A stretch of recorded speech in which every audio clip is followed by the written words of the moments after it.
July of 1863 represented a significant turning point in the U.S. Civil War. The surrender of Vicksburg represented final victory in the war in the West and cemented Union control of the Mississippi River, whereas General George Meade's Army of the Potomac, turning back General Robert E. Lee's Army of Northern Virginia at Gettysburg, shifted momentum in the war in the East.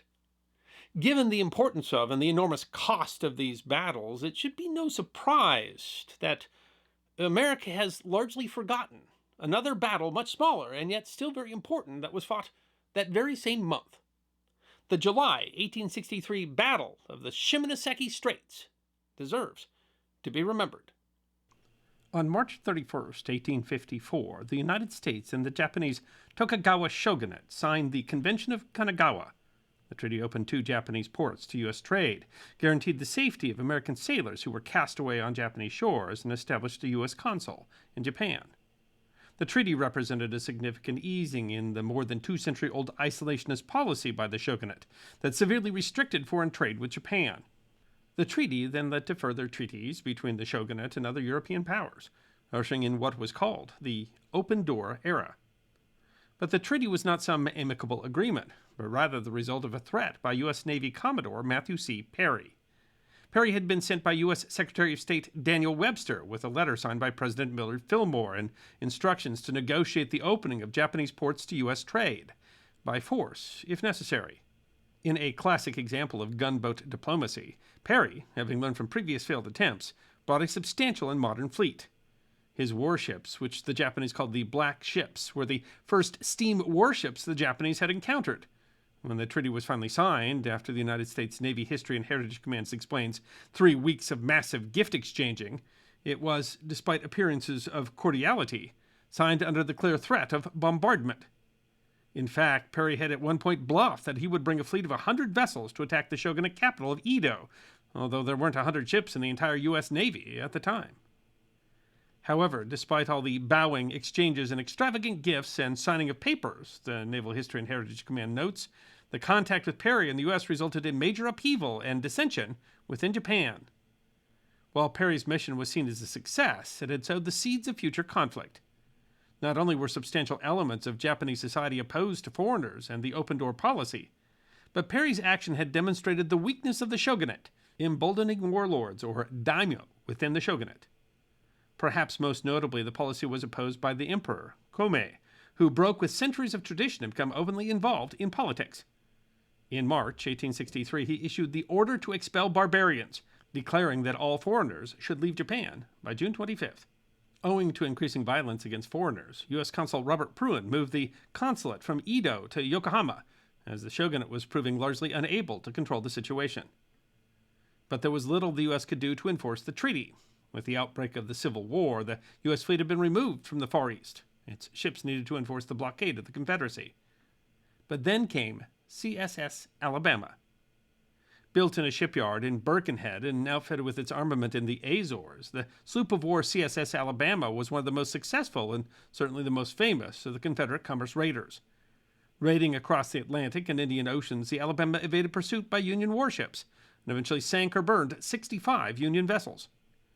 Quickly, the ship's reputation spread, and rumors came that the Confederate raider had made its way all the way to the Pacific, where it could be threatening the U.S. whaling fleet. As a response, in June of 1862, U.S. Secretary of the Navy Gideon Welles contacted the U.S. Naval Shipyard at Mare Island near San Francisco, where the sloop USS Wyoming was undergoing repairs. Built at the Philadelphia Naval Yard and commissioned in October of 1859, Wyoming was a screw sloop, displacing 1,457 long tons. The sloop was named after the industrial Wyoming Valley in Pennsylvania, as the territory of Wyoming did not yet exist. The Naval History and Heritage Command explains Wyoming was a new, steam-powered vessel, commissioned in 1859, capable of 11 knots.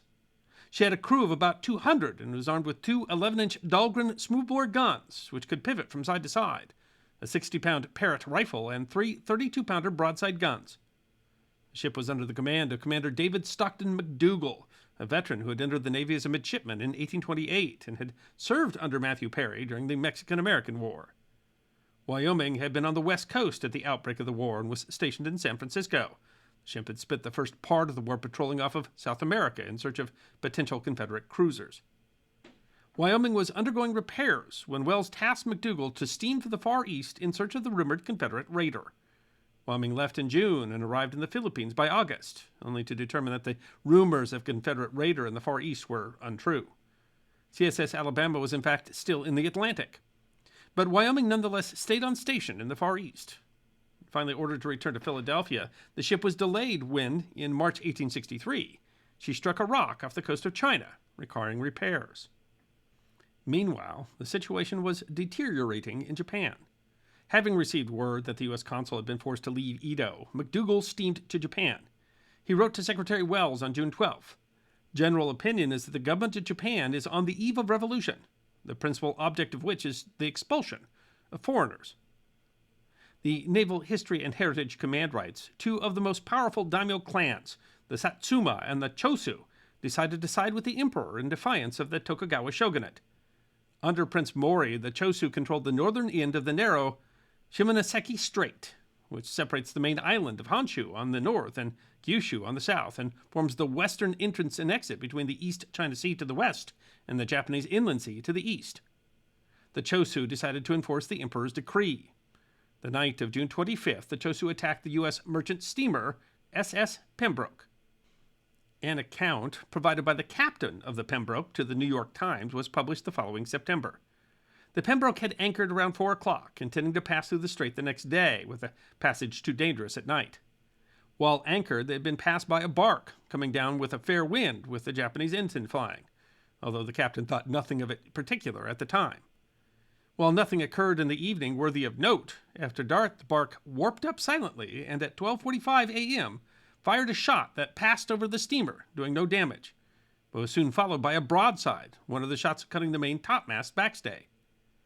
The bark was then joined by a brig, which fired a broadside that would have sunk them had it been delivered with even a small degree of precision, but for some reason not known, she held her fire until nearly out of range, probably because she was not ready. As both of the Chosu vessels commenced firing as fast as they could load and discharge, the crew of the Pembroke was making all possible haste in getting up steam, and in less than 15 minutes after the attack began, she ran out of their range. The Pembroke's escape was aided by a Japanese pilot that they had taken on board, who, being prevented from jumping overboard, set to work with a will to extricate the steamer. Thus, the New York Times correspondent wrote, "Our flag was the first to be insulted by the Japanese."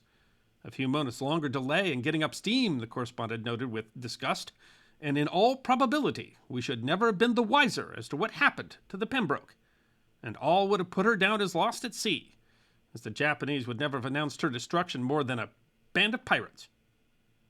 At the time of the report, the Times assumed that Consul Pruen had not yet received words of the attack, and thus we are ignorant as to what course he may see fit to pursue in the matter. In fact, news of the attack on the Pembroke had reached the consul in Yokohama by July 11th. A report by E.F. Benson Esquire, a passenger aboard the Wyoming, was published in October. Information having reached Yokohama on the 11th instant that the American steamer Pembroke had been fired upon by 2 Japanese armed vessels, Captain McDougal immediately issued the necessary orders to prepare for sea. The Naval History and Heritage Command writes, Pruen, with McDougal present, delivered a diplomatic protest to the Tokugawa Minister of Foreign Affairs, who begged for more time to deal with the situation. It appeared to the Americans that the Tokugawa either could not or wouldn't control the Chosu. Although Wyoming was under orders to return to the States, McDougal informed Pruen that Wyoming would depart immediately for the Shimonoseki Strait to take action, and Pruen agreed, no need to wait for Washington. Meanwhile, the Chosu had continued attacks on other foreign vessels. In response, the Naval History and Heritage Command notes, the British, French, and Dutch were gearing up for a coordinated response, but Wyoming got there first. McDougal faced an interesting problem attacking the Chosu at Shimonoseki. The Chosu had armed fortifications, but they were armed mostly with outdated cannon. But their most modern cannon, 5 8-inch Dahlgren smoothbore guns, had been provided to them as gifts by the United States. Moreover, they had 3 armed vessels, including the 2 that had attacked the Pembroke, all of which were American-built and had been sold to them. The Naval History and Heritage Command writes that at 9 o'clock, 16 July 1863, the crew went to general quarters, with the pivot guns loaded and cleared for action, although the guns were kept under tarps in an attempt to give the ship an appearance of being a merchant. Wyoming entered the channel at 10:45, at which point Japanese signal guns ashore fire. Wyoming then hoisted her colors. Benson reported that rounding the point at the southern side of the entrance, a bark, brig, and steamer were discovered lying at anchor close to the north shore. We now steered directly for the vessels when a battery of 3 guns near the northern shore opened fire on us, cutting up the rigging between the main and mizzen mast. Captain McDougall gave orders to run between the steamer and the brig. As we got abreast of the bark, she opened a broadside fire from 3 guns. In less than 2 minutes, we were abreast of the brig and received her fire from 4 brass 32-pounders. In passing, we gave them all our guns, holding the brig and the steamer.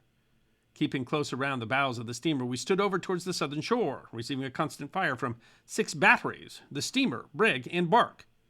The Wyoming then ran briefly aground, although Benson reported that she backed off without much difficulty. At that point, the steamer, having built up steam, slipped its cable, though its intent was not clear. Benson reported that the Wyoming was now maneuvered into position, and an 11-inch shell was planted into the steamer, direct amidships, about 1 foot above the waterline. In an instant, volumes of steam and smoke issued out of her fore and aft. Her boiler was exploded. At this point, McDougall decided to withdraw, but Benson reported, in passing out of the Straits, we delivered a few very effective shots into the brig, and the last seen of her she was settling by the stern. The Naval History and Heritage Command writes that Wyoming engaged the sinking brig with the 11-inch Dahlgrens, hitting her twice in the hull and expediting her trip to the bottom. The performance of the Wyoming was quite remarkable. Benson noted that the Wyoming was run into the midst of enemy vessels, receiving and returning broadsides at pistol range, at the same time sustaining a hot and continuous fire from shore batteries. The Naval History and Heritage Command notes that it should be noted that almost none of Wyoming's crew had any combat experience, yet performed with great coolness under fire. Notably, the Wyoming had sunk 2 vessels, severely damaged the third, and inflicted significant damage on the shore batteries, while only firing 55 shots.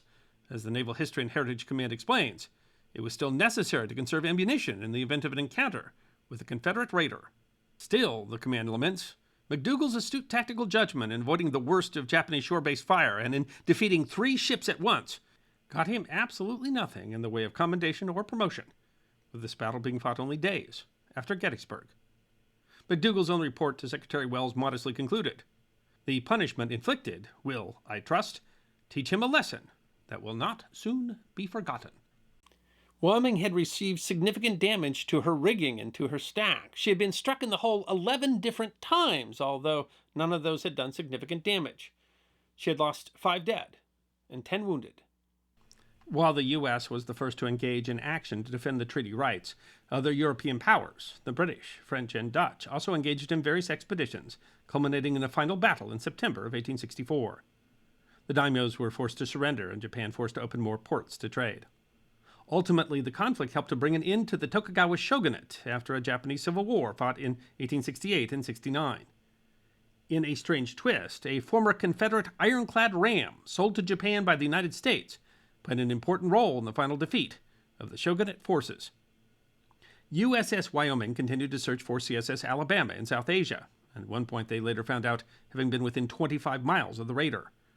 Alabama's commander, Captain Raphael Semmes, received word that the Wyoming was in the area and was said to be anxious for a battle, but the two never encountered each other.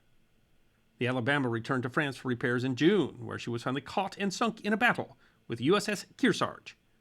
Wyoming returned to Philadelphia for repairs in July, having circumnavigated the globe. The Battle of the Shimonoseki Strait was important, as the U.S. could little afford to show international weakness while engaged in the Civil War. The actions of USS Wyoming defended America's honor without embroiling us in a broader conflict. It was a hard-fought battle, won against superior odds. And yet, far from the battlefields of the Civil War, it was little noted here at home. Theodore Roosevelt would later write, had that action taken place at any time other than the Civil War, its fame would have echoed all over the world. I hope you enjoyed watching this episode of The History Guy, and if you did, please feel free to like and subscribe and share The History Guy with your friends. And if you also believe that history deserves to be remembered, then you can support The History Guy as a member on YouTube, a supporter on our community at Locals, or as a patron on Patreon. You can also check out our great merchandise shop or book a special message from The History Guy on Cameo.